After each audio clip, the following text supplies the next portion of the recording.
Hi Lolo. What I did was, as you already know, a volumetric model of the cactus. What I include on the model was this gray top part that you can see on the photos and on the model that represents at the same time the solar panels that we include on the house and this shading element for the lower part of the house. And on the lower part of the house, in the white one, I included the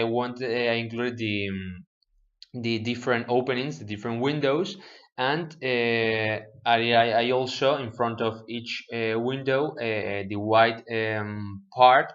I did it to represent these reflection elements that allows the diffuse light to enter the house. So what I did was to test the geometry of the house, the geometry of the cactus, the design we produced, and I started testing it at winter time, and I start with a 30 degrees altitude that happens at 12 p.m. And as you can see on the different photos I attach, the radiation, the sunlight covers half or more than half of the house of the geometry of the cactus, what allows a lot of radiation and light to enter the interior spaces and to warm up these spaces during the most cold periods of the year. Um, and I also wanted to show more or less how the sun affects how this radiation affects the geometry of the house. For example, at 2 p.m. When the sun reaches at 24 degrees altitude, and at this time at this altitude, also the radiation enter most of the radiation enter the interior spaces, allowing, as I was telling you, to warm up these spaces.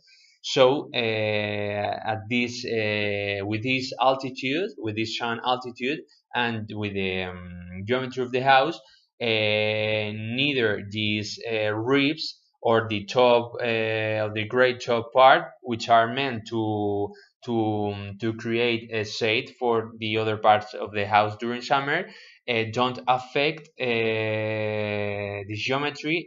Doesn't affect the like the radiation, doesn't stop the radiation to enter the interior spaces during winter times. After this, what I did was to test the geometry of the house during summer times. I tested different altitudes at different times. I first test the shunt altitude at 8 a.m., which was 34 degrees. And as you can see, the radiation, the sunlight enters the interior spaces, and none either the top, the great top part, or the ribs stop the radiation or the sunlight to enter. This could seem a problem, but since it is 8 a.m., the like this light, this radiation is not capable of warming up the interior spaces a lot, so it's not a problem. But as you can see in the last image of the images of the cactus that I took, at 12 p.m. when the sun reaches at 25 degrees altitude, this geometry of the house, both the ribs and the gray top part, which are meant to create a shade, works in a perfect way, stopping the radiation and the sunlight to enter the interior spaces. So what I managed to do, and my conclusions from this testing is that the geometry we create, the design we create, and an strategic position of the house during the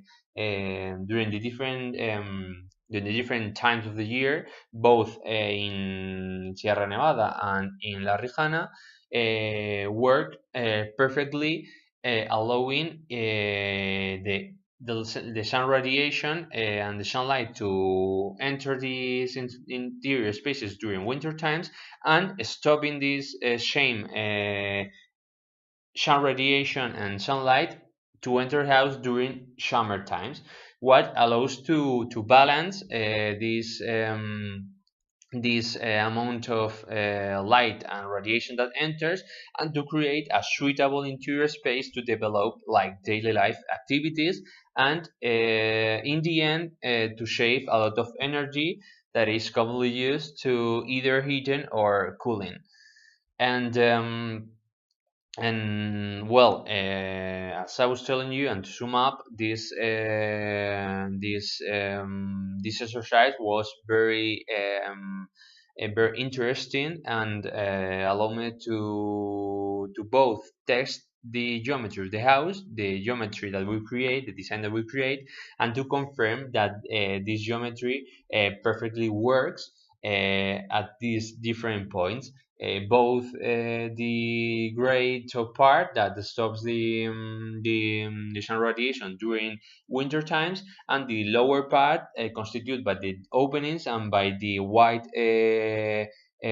reflected elements in front of the windows that allow the diffuse light to enter the interior spaces during summertime, uh, making it suitable, as I was telling you, to develop the activities, but not bothering that much, and don't creating a super warm space that makes this space horrible to be inhabited. And that's all. And thank you for the course, and Merry Christmas. Bye.